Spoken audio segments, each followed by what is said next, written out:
On this episode of the Live Faith First podcast, I talked to Jim Sonefeld.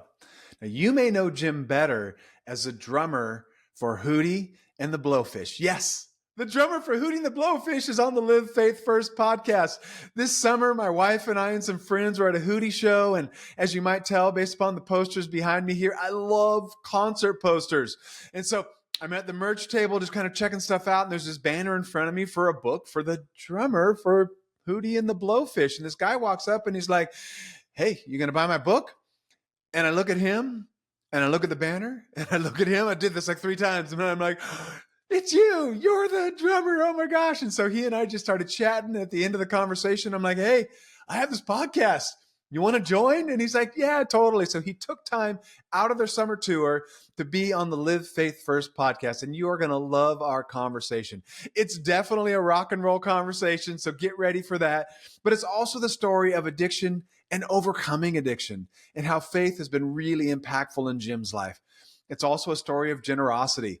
Even in the earliest days, Hootie and the Blowfish wanted to be a generous band and make a difference in their community. And that's something that continues to today. So super fun interview. So I encourage you, sit down, relax, and enjoy this episode of the Live Faith First podcast.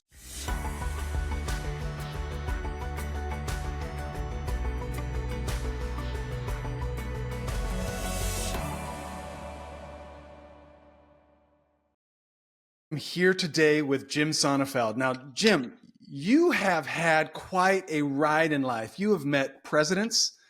You were at Tiger Woods' wedding. You played for Frank Sinatra at his birthday party. And for like rock and roll lifestyle, I'm sorry, man, but you married your guitarist ex-wife. Like if that is not rock and roll, I don't know what it is. You've been part of a band that like flew high and then took a long hiatus and then came back, and you're doing outdoor arenas. And so, Jim, thank you so much for joining the Live Faith First podcast today. Well, glad to be here, Elliot. I can't say that I entered into the business of music trying to check some boxes to say, oh, if I could do this, if I could do that, if I could do that, I'll be in the business of music or a star. I didn't do that, but certainly along the way, some things happened to Mark and Dean and Darius, my bandmates and I, that we never could have even wished of for us. We wanted to write songs together, original music. We wanted to be like REM. We wanted to be like bands that influenced us in the 70s and 80s. And that was about as far down the road as we thought. And it wasn't always great to not plan that far in advance, but also it allowed every day to be a new experience and just to say, hey, here's where we are today. What can we do to get forward? Yeah. So lots of amazing, fun things that I get to say I did. Yeah. And before we hop into some of those stories, would you give us the cliff notes of your life, the where you were born, where were you raised, how'd you get to where you are today, kind of stuff? Like, what was the early days of your life before fame? Why are you saying, why am I like I am? Why is a tough question, but at least we could look at some of the things that maybe formed you. Yes. Yeah. Well, we moved around a lot in my first sort of 8 or 9 years.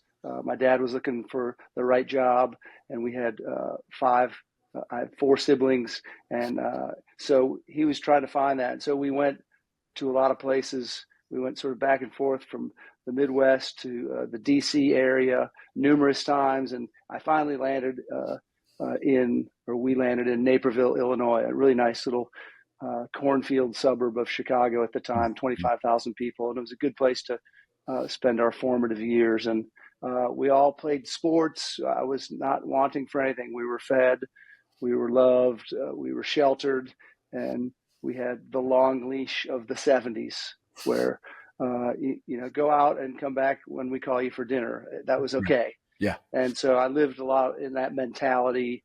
And I was also a kid who was real curious, probably too curious. I wanted to see how things worked.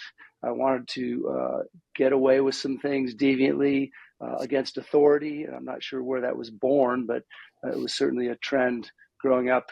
And so we got in all sorts of trouble, and sometimes I escaped the worst trouble. And Anyway, I managed to get through all the way through high school and had a dream to play Division One soccer. So I Mm-hmm. took a chance and tried out for a Division One team at the University of South Carolina, the Gamecocks, who were a newer program. And I was the one player that made the team in 1983. And it was a big opportunity for me. And I thought I was coming here to live out my soccer fantasy. I was willing to work hard. I had some skills, but I was unaware of a lot of things around me, and I was also not self-critical enough about my own growth, spiritual growth, and so I took too much often. I needed too much often. I was grateful. My parents taught me love, and they tried to show it to me through the Catholic Church as well. So I think I had tools, but I put most of them down for self over time. After 6 years of college, I managed to get a 4-year degree out of it. My soccer career was done, and I wanted to go into music. I started songwriting and played in a few bands, but this band that was on campus called Hootie the Blowfish was looking for a drummer. Their drummer, ironically, was leaving as we were all graduating to follow his Christian path. And I was probably entering Hootie the Blowfish thinking of just the opposite. Yeah. How much fun can I have?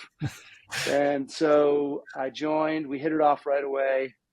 We started writing songs, and this was basically end of 1989 when I joined.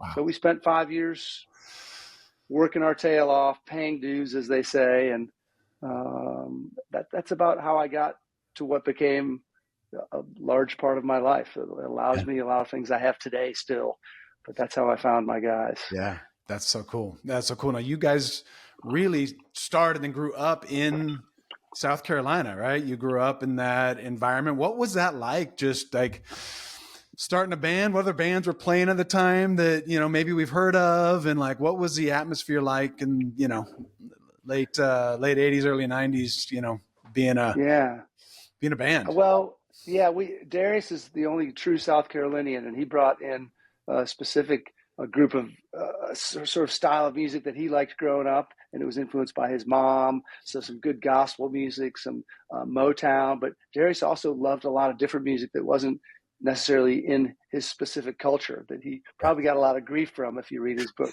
He liked country, he liked hard rock, he liked new rock, new wave, and he always felt a little bit like an outsider for that.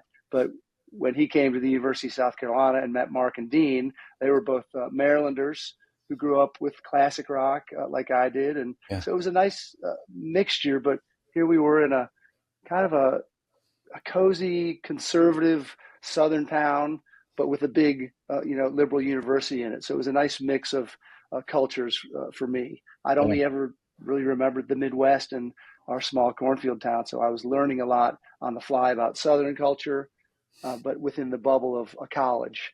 And I enjoyed it. I didn't thrive academically. I thrived in a lot of other areas that don't need titles. But mainly I came out of it 6 years after my arrival with a band that wanted to do what I wanted to do, and were willing to just about drop everything in their lives to do that. And so we worked hard, and we took some Southern culture. We took our classic rock music influence, our Motown. We all had different music. There was a Southern explosion going on with REM and some other Southern rock bands like the DBs. And there was a good influence for us down here. It was thriving live music, which is different than today. This was before internet. This is old school. You record live onto a cassette, and there's no fixing things or pitch correction or click tracks you're as good as you are. So playing more is always what taught us more. So we played live a lot. Yeah. That's very cool.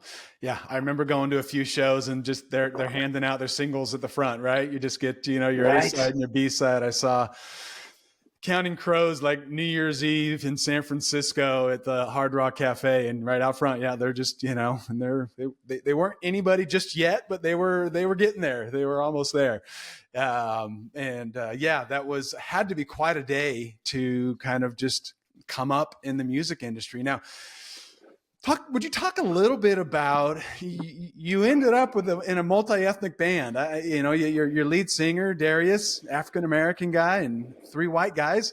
What was that like as far as like you kind of said, I wouldn't call your music, stereotypical Southern music. But how did that kind of play it out? What venues did you get in, and how were you guys received? Well, it was always hit and miss. We were single-minded. We really just felt strong about our original music, and we liked having a good time playing other people's music because we loved the interaction with the audience that created.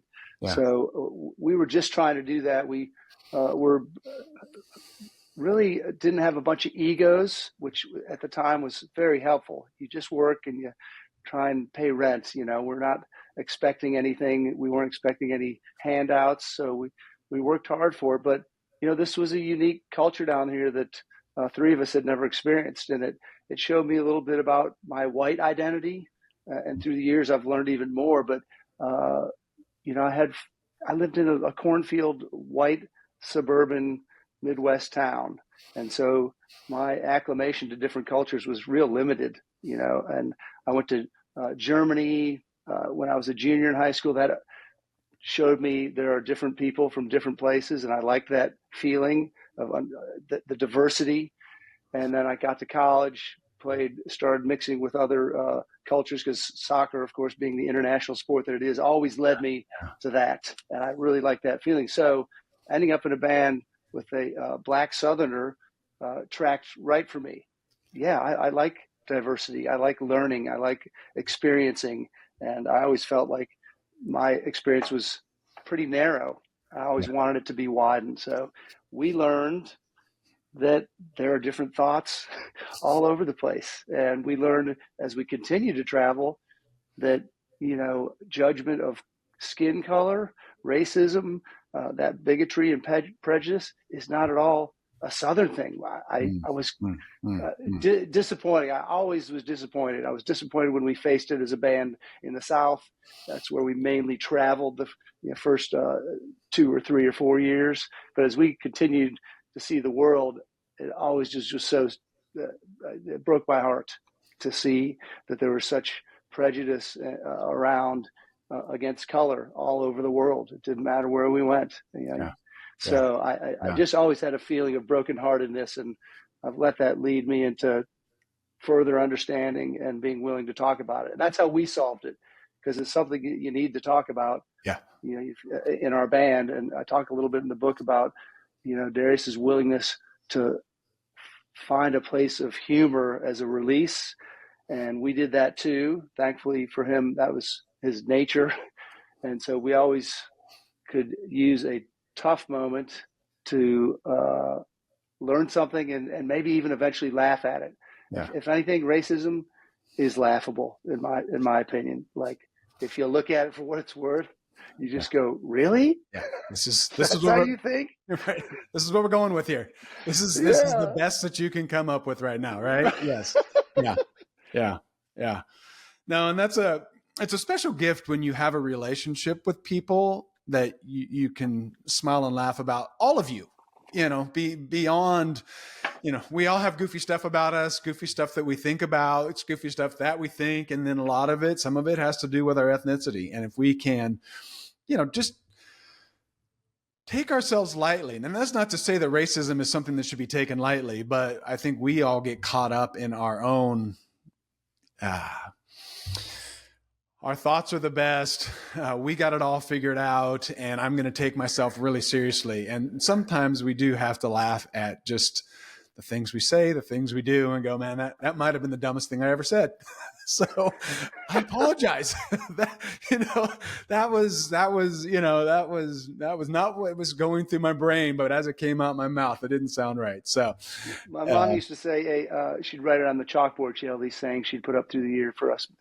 Boys, especially the 4 of us who were probably slow learners, she'd write up there, a closed mouth gathers no feet. And I thought, what is she talking about? That's so good. Yeah, don't say it unless you're sure. Right. Right. My wife used to have to tell our daughter. Now, granted, at the time she was, 3 or 4 years old, but like going through Target or through a store, where my wife would be like, "Hey, don't say it. Keep the words in your head. Keep the words in your head," because she would see somebody coming at her that's like, "Our daughter wants to say something. I know she wants to comment on." My wife would be like, "Ani, keep it in your head. Keep it in your head.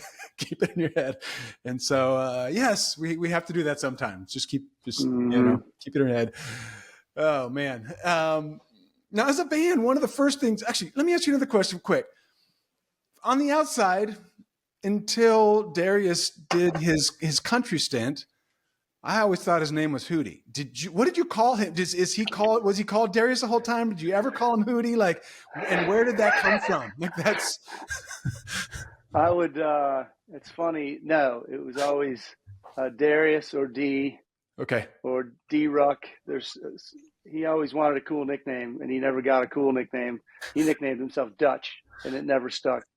So we still make fun that you can't create your own nickname. People got to come up with it. And he was the king of giving nicknames, which was the funny thing. He's the one who nicknamed a guy the Blowfish and nicknamed another guy Hootie, they were in a choral group with him at the university. And, it was the 80s, so we were still, a little more insensitive to name calling. It was somehow accepted from the 70s, if you will. Right. So he had all sorts of nicknames for people. And but he was always Darius. He Okay. just, okay. And sometimes, that worked for us. It was unique, and there was only one Darius. And I swear back then there was only one Darius. You see, 20 years down the road from Tractor Review, our big hit breakout album, you see a lot of Darius's sort of popping up in the world. And I think that was an influence from his success. Yeah. That's funny. My boss's son's name is Darius. So, and he's about 24, 25 years old. So yeah, maybe that's a thing. That's hilarious. Now, as a band, you guys would do, like, as you started to get big, you started to do charity golf tournaments, and that kind of became one of your things. Would you tell us a little bit about why charity, helping other people, why you guys chose to use your, influence as a band to support nonprofits and some of those things? We did them early. I remember I was looking back at my calendars. I kept these monthly minders, like my parents had, to keep track of your life, and a calendar. And I kept all mine from, 89 on. And I was looking through yesterday because I wanted to post about some things that happened back then. And I saw Hootie the Blowfish fundraisers in 1989, 1990, 1991. We could have used the $1,000 check that we were writing for a charity to buy some new gear or some tires for the van. And we had a heart for that. And, whether it was anybody in the band bringing in a suggestion, hey, there's a gig to support Amnesty International or to support a local boys club.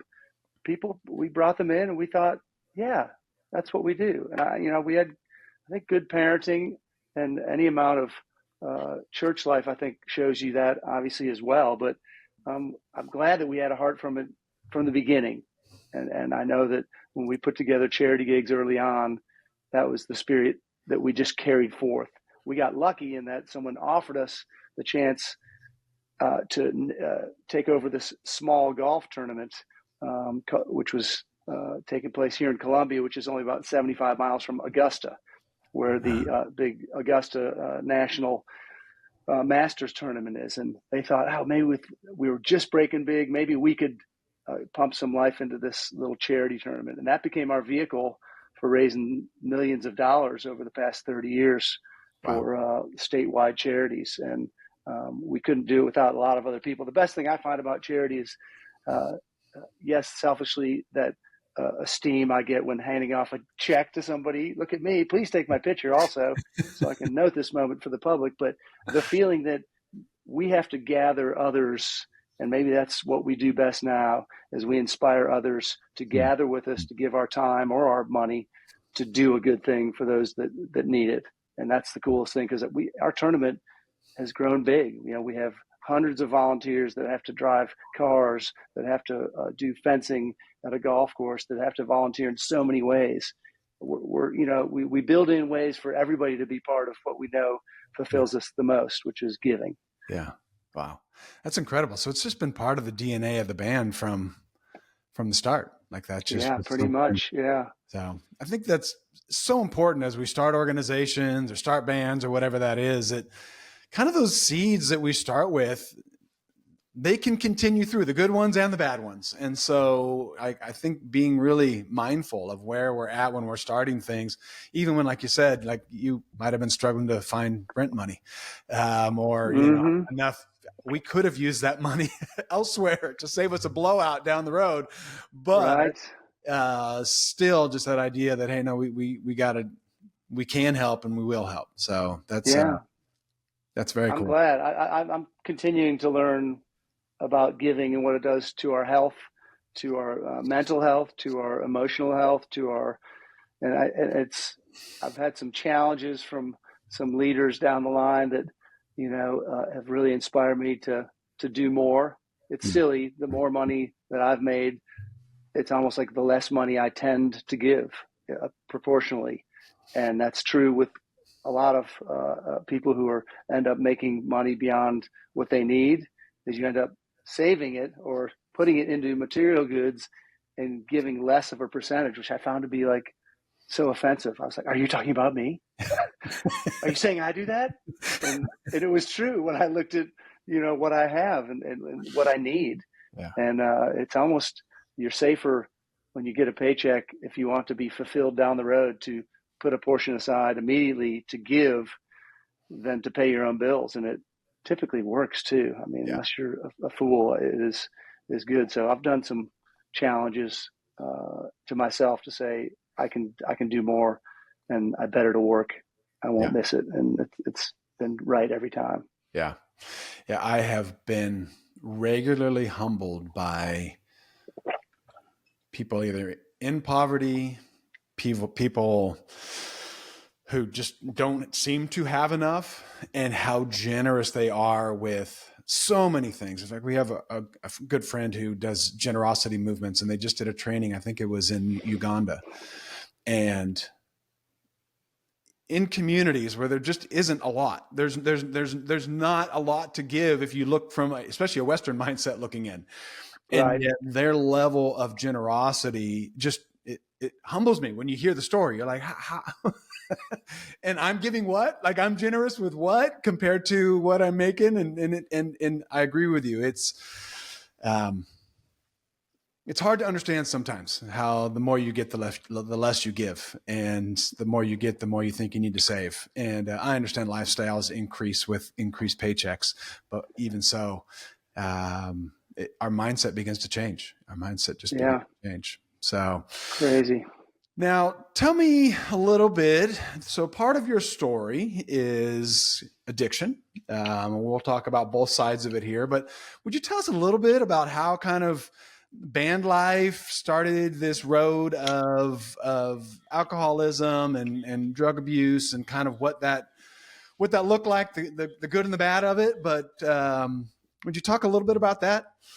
Yeah, well, surely I had a desire by the time I turned 14 to put some fluids in my body called beer, though I'd been told by, parents, priests, police, in my case, because I had older brothers. So we knew we knew the local cops, and knew my mom and dad by first name. And they'd come a knocking. And so I knew, growing up, I'd had the warnings. But, the first time I got in a group of kids my age, 14, going into the big public school, and they had some alcohol and drugs, there was nothing that was going to stop me from doing it. So whether that was some DNA in me, or just, again, my curious, deviant nature that I had, I want to know what this does for me, or to me, in my case. So I went right for it. And, that started a little roller coaster ride where I probably, without knowing it, was using it as a relief or release, which for a large part of our society, they do it in a normal fashion. We work hard, and we want a relief at the end of our day. And some people maybe use good food. Some people use a glass of wine. But for me, pretty early on, I wasn't able to control the amount. I always looked at it like some math quotient. If 2 made me feel this, and I want to feel twice as good as this, I should do 4.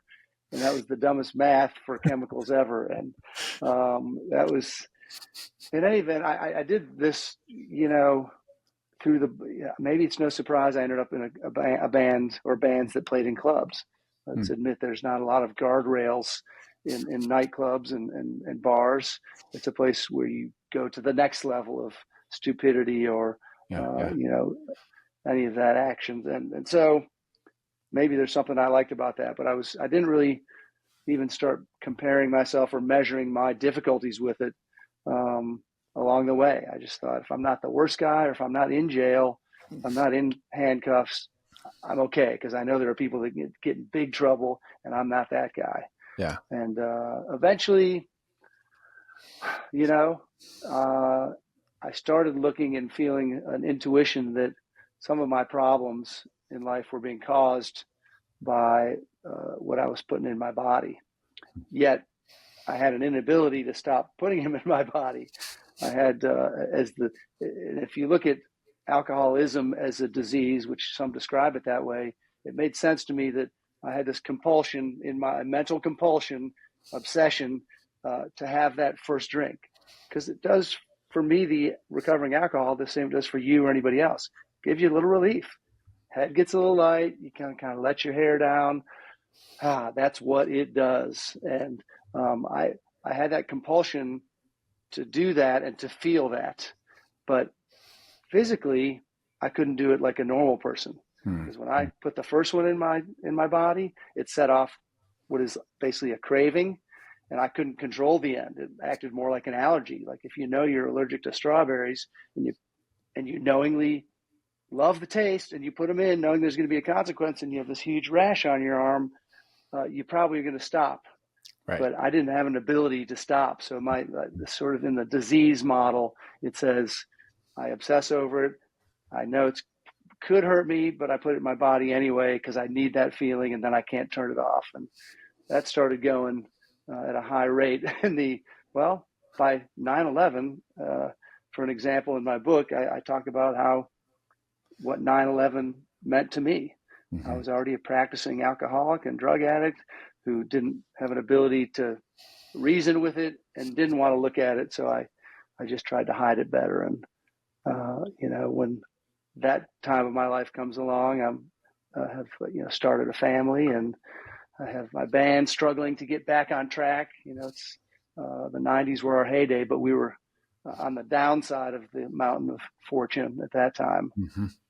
So it starts causing consequences in any rate, and I don't want to look at it. I don't want to see it. So I do what some of us do, which is not ask for help. Yeah. Tell ourselves, I'm weak if I ask for help. Especially as an older man, like I was in my mid-30s when I really started feeling the struggle, and I didn't want help. I wanted to prove that I could do it. Yeah. And that's dangerous when it comes to something that's ruining your life. And it's not just drugs or alcohol. It could be a lot of things that hurt relationships and such. Yeah. One of the stories I found really interesting in your book is you walked into, it sounds like one of your tour trailers, and there's a curtain between you and another couple of people who start talking about this person who's just really struggling and kind of getting out of control. And your intuition first was, oh man, I should go help that person, until they mentioned your name. And then you're like, oh, I just need to hide it better. And I thought that inkling in us was not I wanted to help somebody else solve their problem when I thought it was somebody else.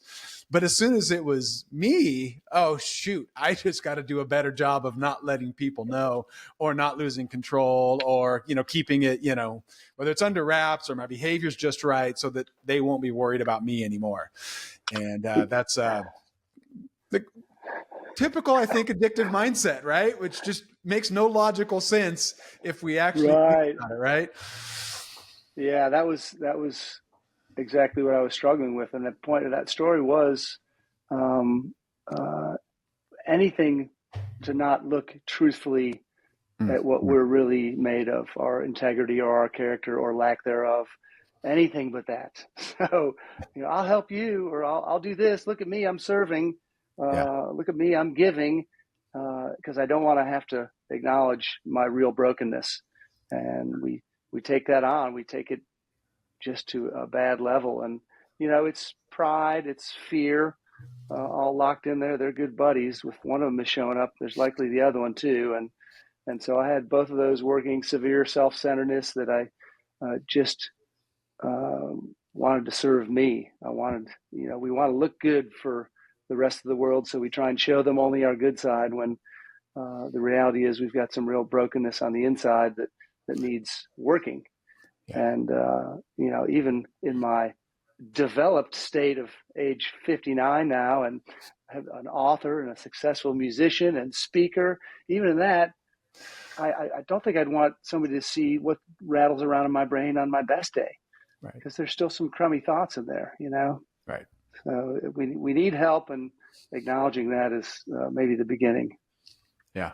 Yeah. No, I think you're absolutely right that, yes, please, we don't need a recording of what's going on in my brain publicized. that sounds terrible. That sounds absolutely horrible.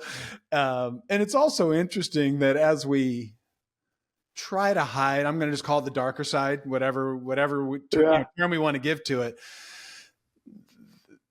that somehow it breaks through from time to time. That there are all those moments that no matter how much we're trying to tamp down our anger or our selfishness or our alcoholism or whatever, that if it's just purely I'm just trying to shove it down and just keep it at bay, it's impossible. Eventually that it tears out, and even if it's for a moment, that it always exposes itself before, hopefully you can tamp it back down again and hold it down longer. But unless we're doing the internal work to help kind of actually draw that out and fix it, we just continue in that cycle. Yeah. And I think it sends us into a isolation.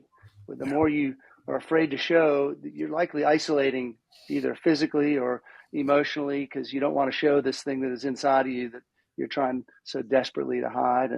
And when I was faced with acknowledging I can't drink like a normal person, I need to, but I want to have a happy life. How can I do this? Who can I meet to help me fix this, or develop some spiritual, fix for it? It took a long time of stubbornness to get there, and it's not like I didn't know the answers.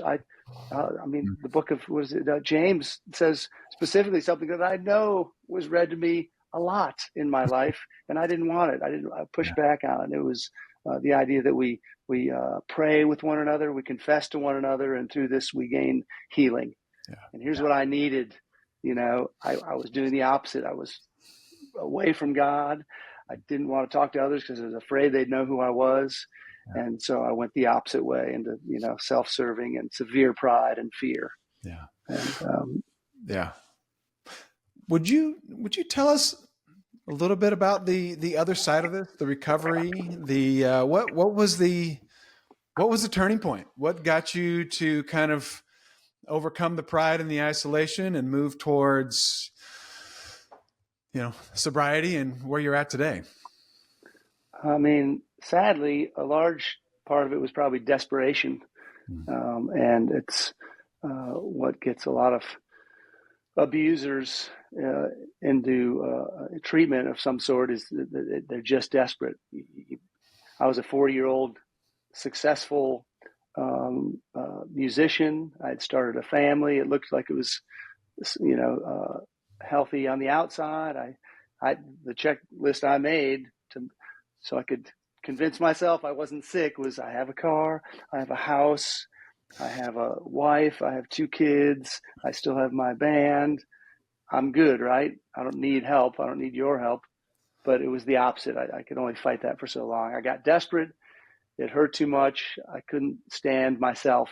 And I did find myself one morning again with just guilt, shame hanging over my head, and frustration for that life that's reliant on chemicals and it's a spiritual malady that you're living with. And so I did the thing I didn't want to do. I asked the one guy I knew for help, and I just basically asked him to take me where he had been going, because I knew his life had changed as well.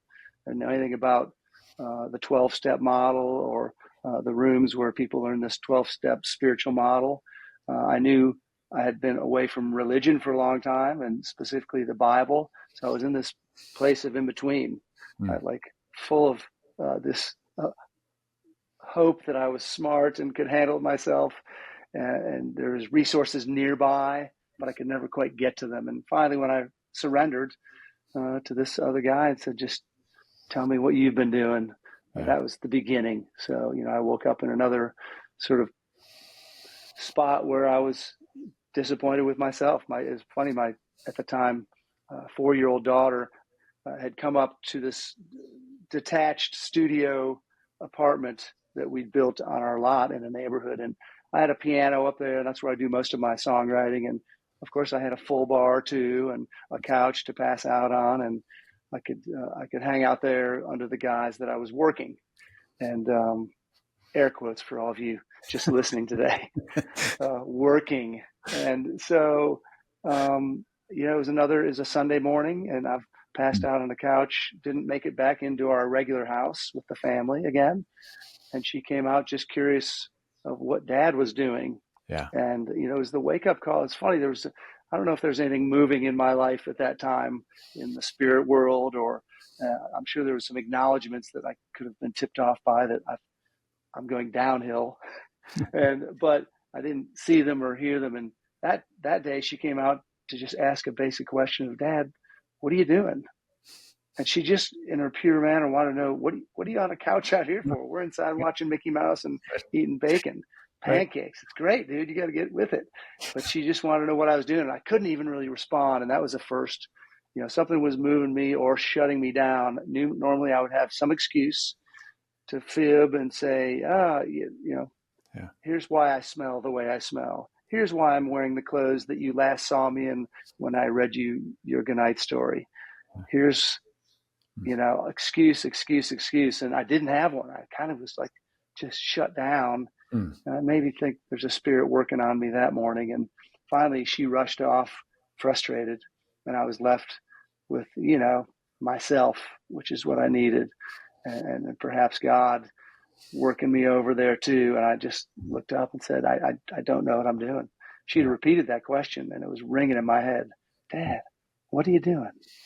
What are you doing? And I just didn't have an answer. And that was the beginning of what I call surrender. When you don't know, when you just admit, I don't know. I don't have the tools. I need help, whatever it is. And so I called a guy, and that's when I tell my story. That was the last moment. But, the crazy thing is, as someone who proved that day his sickness, I called the guy. He said, yeah, I'm so glad you're calling. I got a place where I got sober, and it really has helped change my life and everything. And I said, yeah, well, let's go to that meeting. And it was later that day. And, by about an hour or two later, I was panic stricken. I thought, wait, does that mean last night was my last drink? Maybe they could tell me like I'm an alcoholic, or I'm sick, or that I need to quit drinking. So what did I do? I went right back to the fridge and started drinking again. I mean, that is some sick thinking. And so I did, and he picked me up, and I tried my best to hide the calamity that I was.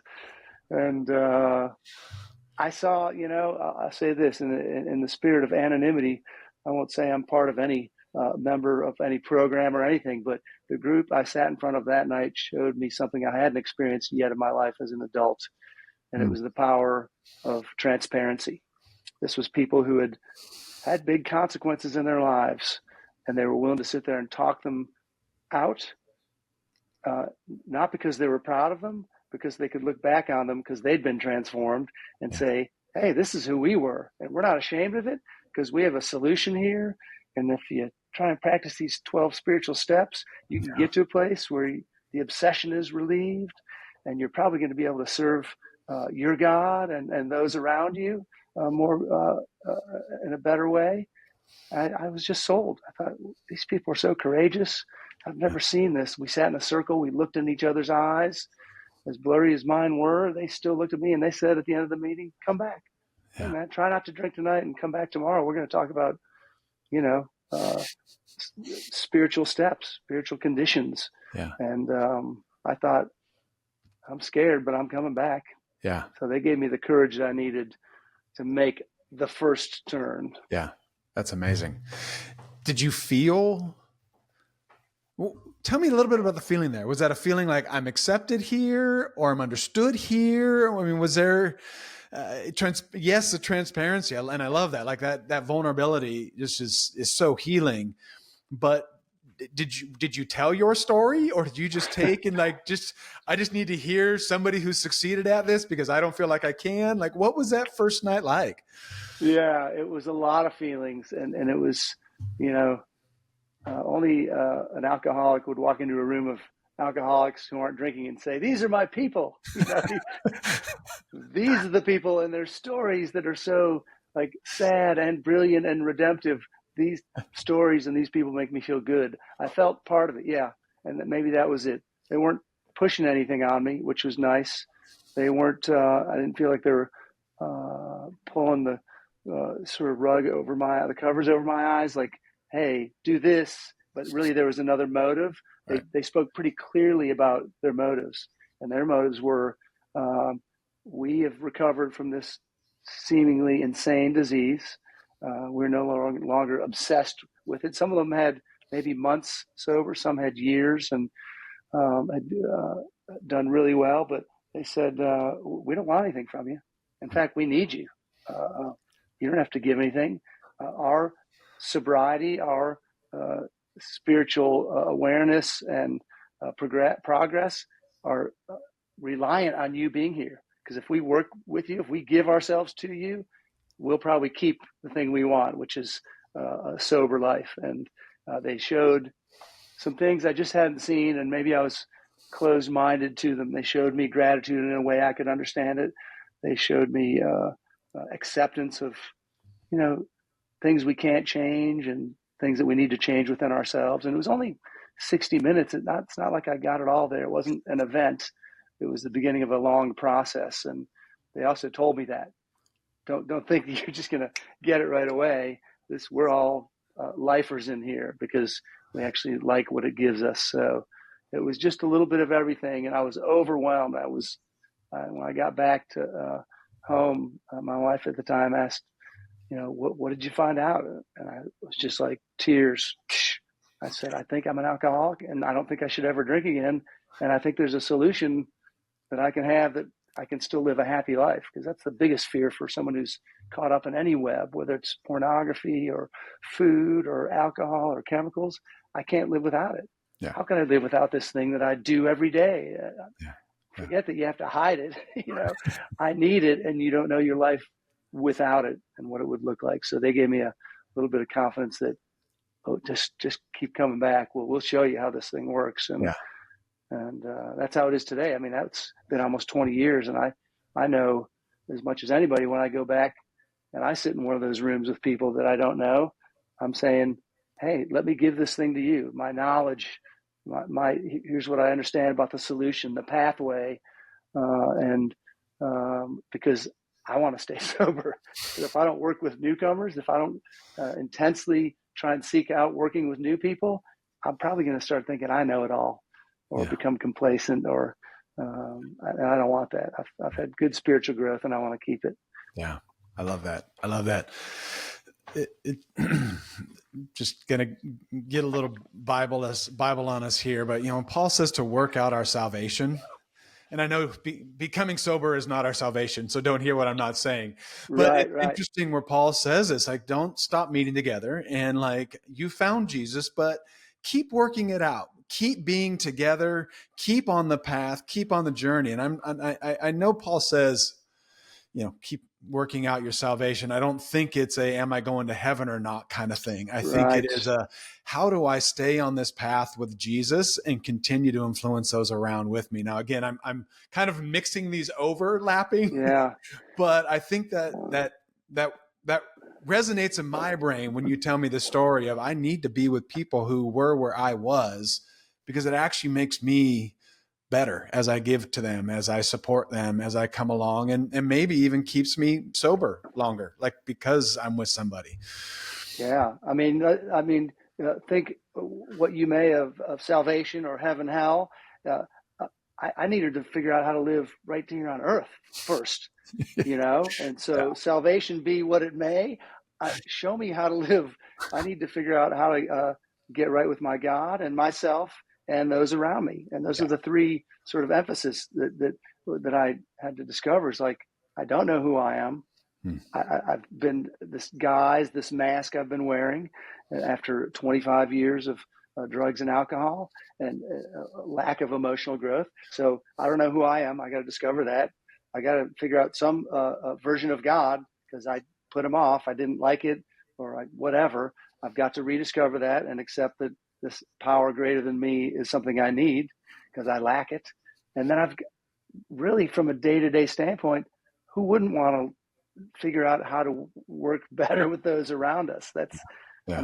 kind of what Jesus says in his final commission. He gives the great example. I always thought this was maybe lost or not talked about enough of, guys, I'm not going to be here long, but I'm going to show you one really important thing that I want you to take with you. And it's called service. And he washed feet. Hmm.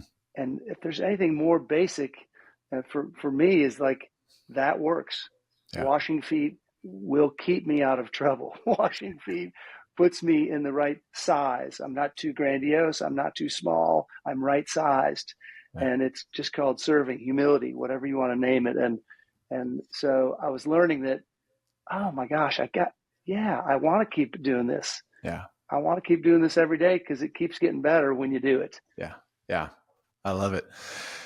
I'm going to kind of go back to band life again. And you guys like maybe it didn't feel like it to you, but you burst on the scene in the mid 90s, right? All of a sudden, I know you've been working hard, but all of a sudden this album is out. You have songs that you wrote that are, charting. You guys are number one, still what you said, the top 10 selling album all time, Yeah.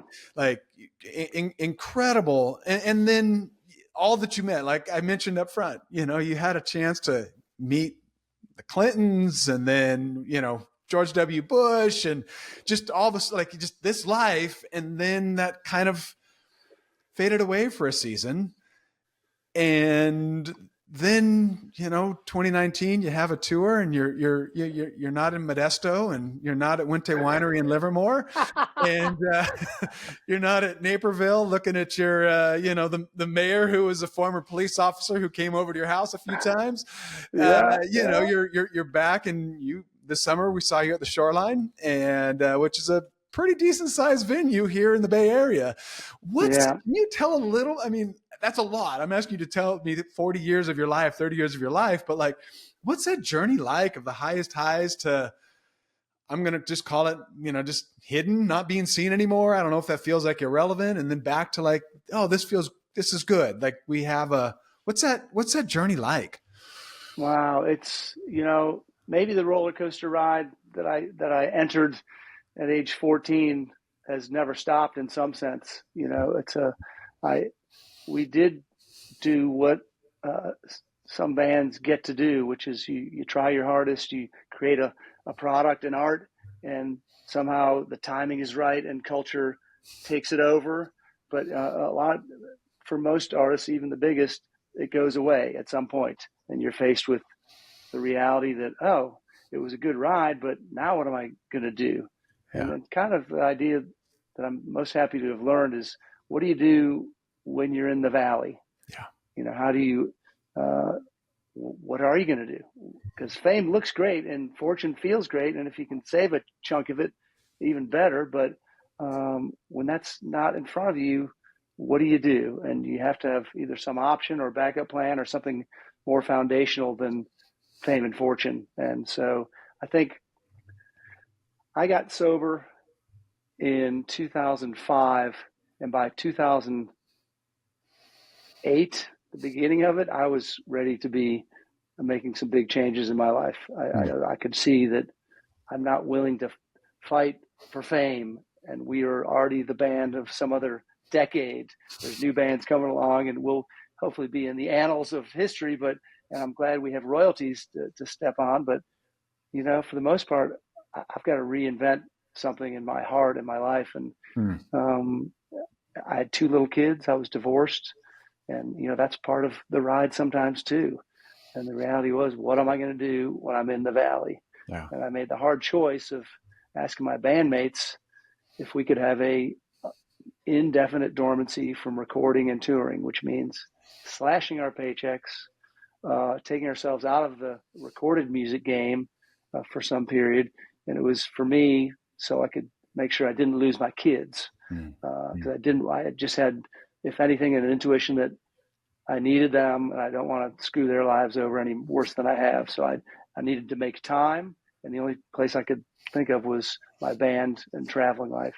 And so they acquiesced. They said, yeah, maybe we all need to step back and take our temperature and see where we are. Darius was he was making his first country record, but nobody thought that would be a success. So, but that trajectory, doing what and I had help. I didn't invent this idea of, I think I just have to do something noble and practically quit my job. No, I had people telling me, what does money mean to you? I had people messaging in my ear from church leaders and my 12-step groups talking about principal things of what makes you happy. What do you need versus what do you want? What is your ego versus something more useful? And so I had this working on me for a while, and finally I guess I submitted to the fact that my kids were going to be the most important thing. And so Darius is making a country record. I figured he probably wants to work that, give it some time, and we'll try this indefinite dormancy and hope that the royalties hang on for a few years before we go back to work. And as the world knows now, Darius is a really good country songwriter and singer. And so the craziest thing happened in that same year. I mean, it was March when I went to my band to tell them, guys, I can't do it anymore. It was September when we had our last tour date. And by December, he was celebrating as a hometown hero with his country stardom. And I, for my part in change, was getting remarried and gaining 3 more children. So the dormancy, the indefinite, I don't know where I'm going, God, but I feel like you've got me. Yeah. Sort of plan forward revealed itself as, oh, maybe this is where I need to be. Yeah.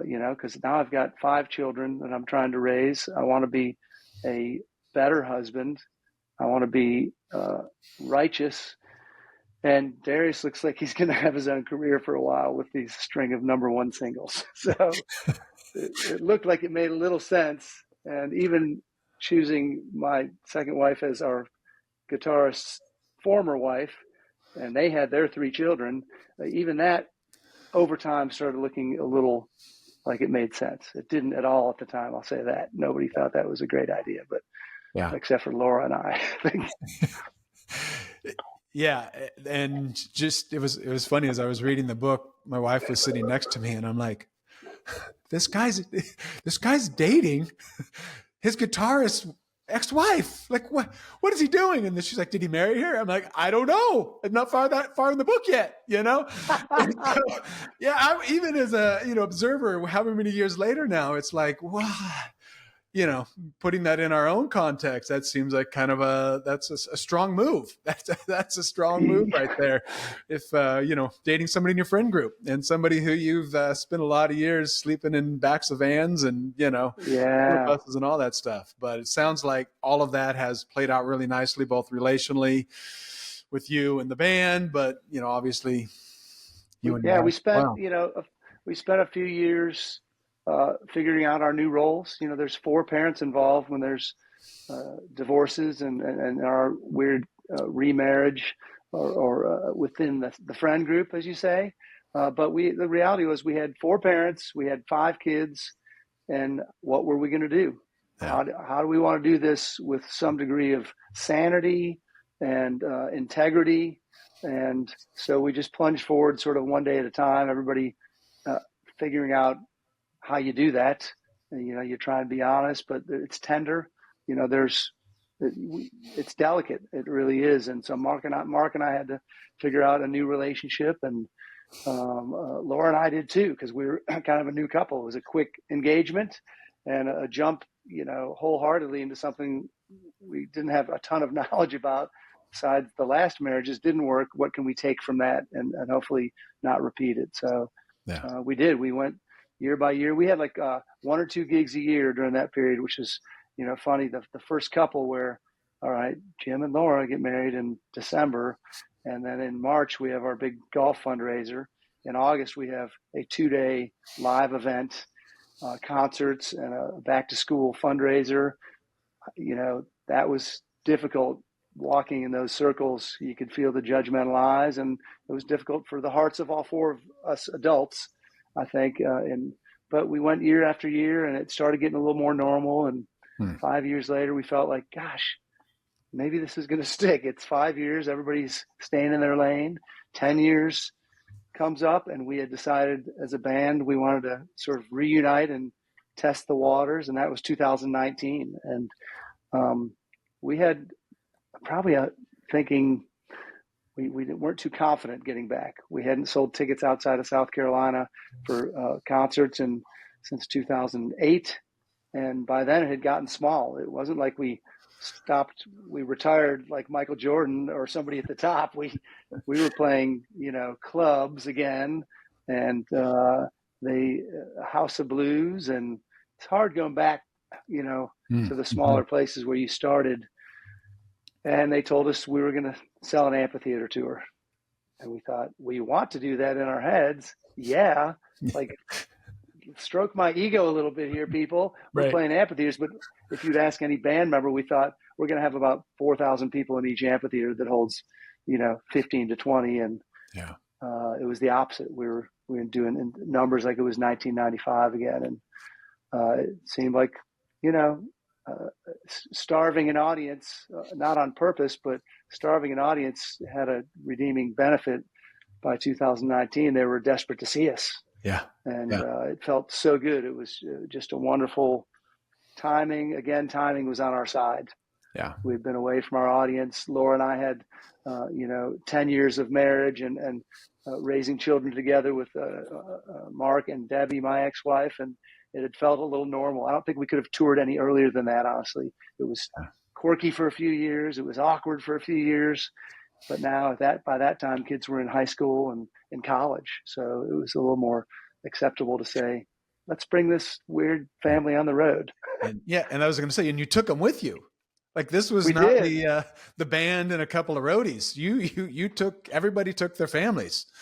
Yeah, we did it like we'd never done it before. And we wanted to show, our crew around us that had never really seen us or experienced how we do together. We wanted to show them that it's okay.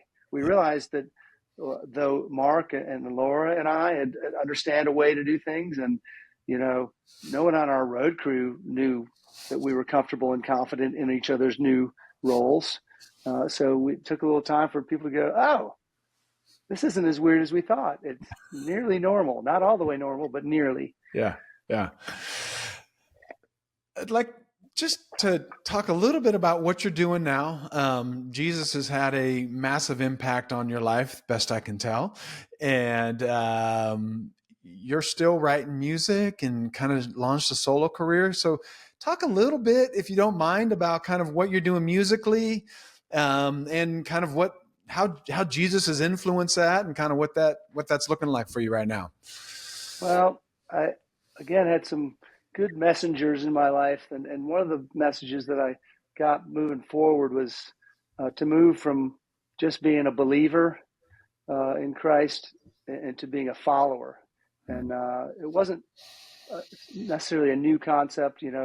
Faith without works is dead is a phrase that is often repeated in my 12-step groups. So we know that there's not just prayer, not just saying you believe something, but what are you doing?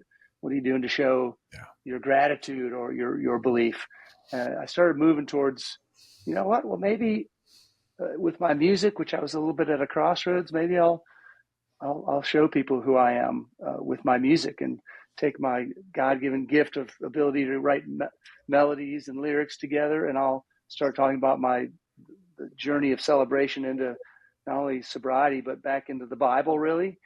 And so I started writing and I started recording, and shortly thereafter I realized, oh my gosh, it's great to write and record and sing in a studio about my love of Jesus Christ. I have to go out in front of people and do this. Wow, am I that bold? I mean, I really had a moment where I was suddenly afraid again, and I'm asked to be bold, and I had to check myself and go, do I want to go sing these in front of people? Do I want to really bring it? Yeah. And I did. It was great. I had an invitation. There's a group that meets all across the states and probably elsewhere called Celebrate Recovery, and they have combined the 12-step model with a specific Christian leaning. So you can get free of not only substance abuse, but pornography or codependency, eating disorders, gambling under the 12-step model. They've co-opted that 12-step model that works. But they also do worship music, which I had started writing. I said, this is a place where I can go tell my story of being liberated, but also sing about Jesus. And I thought that's a good place for me. So I started doing that, and I recorded 3 EPs over the course of a few years entitled Found in and Love. And together they make Found in Love, which I believe is the core concept for my God is love. And continued on that path. And when the band sort of so wonderfully accepted who I was growing into, the first show after my first, solo release, they let me get up and sing as the lead singer with them backing me, one of my Christian songs in front of a crowd of 9,000 people who were probably wondering, what's the drummer up there preaching about? Right. But they believed, they trusted me, and they respected that I was on a different journey. That will always tell me who they are. They show love, and they stand behind it. So I did that a couple of years in a row, and it gave me some confidence to move forward as a speaker and a singer. And I continued to make music like that. My Jim Sonefeld music, not Soni the drummer. It's a place where I can be confident. I can bring messaging that is about the celebration that I've been able to take part in. And that's what really the turn was for me at the beginning, is I learned that life can be a celebration. And if I want to sing about anything, I'm not going to keep singing about the brokenhearted pain in the butt that I made of myself in life, but I'm going to sing about what I've celebrated through these solutions that I've, had shared with me. So I still do that.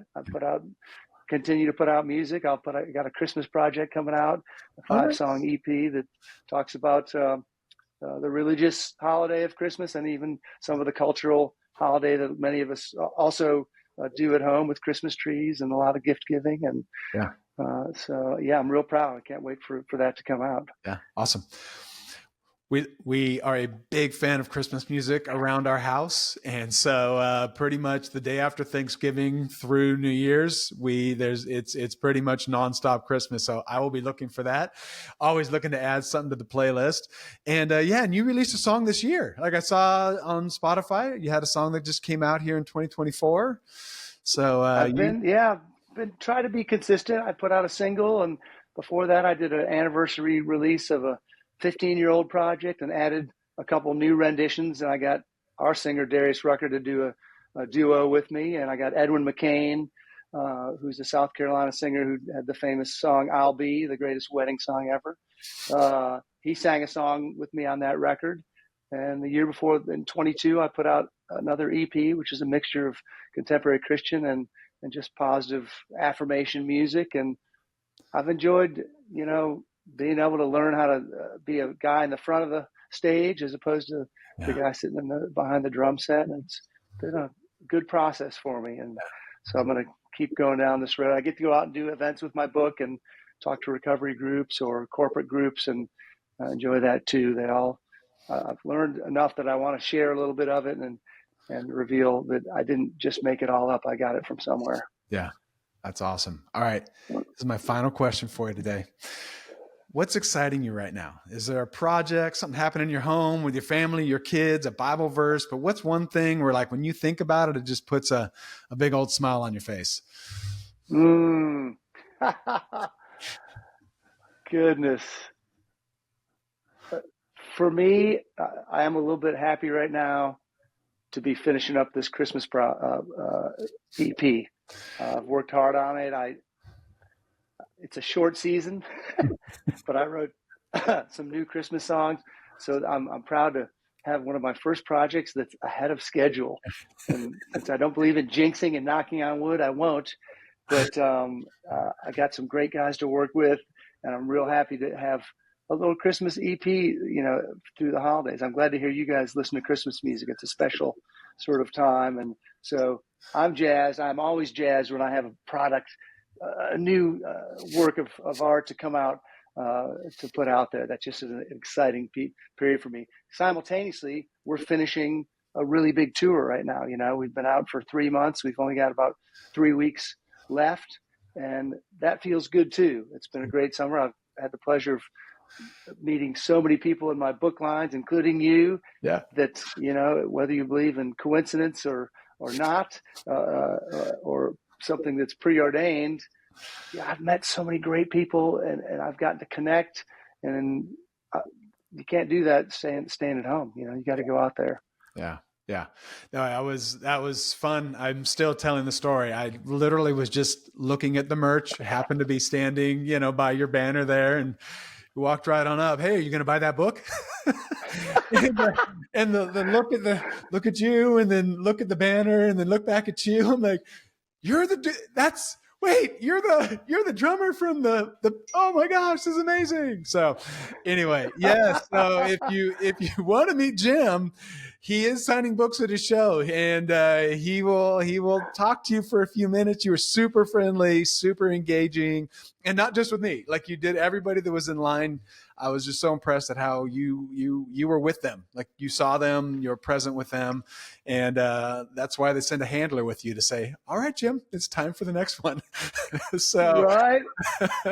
Yeah, you remember that well. That's what it's been like all summer. And I get to meet fans that otherwise I'm just staring at from the back of the, stage. And that's more meaningful to me. I know, if anything, I need to stay connected. And that's not just with my recovery group or my church. It's with our fans. These people have been dedicated to us for years. I met so many people that were coming out for the first time. We've been touring nationally since 1994, 95, and people coming out for the first time, or people that had seen us, through the years, through the highs and the lows. Yeah. And I want nothing more than to go out there and shake a few hands and shamelessly self-promote my book. In all transparency. Right. You can do it all. You can do all of that. Those are all acceptable things. Well, Jim, thank you so much for your time today. I love you sharing your story with us, and guys, go out and get the book. Check out Jim's, check out his music. It's fun. It's great. It's uplifting. It's on my morning playlist now. So, Jim, nice. Thank you so much for your time today. I really appreciate it. And for everybody out there, let's go live faith first. Amen, brother.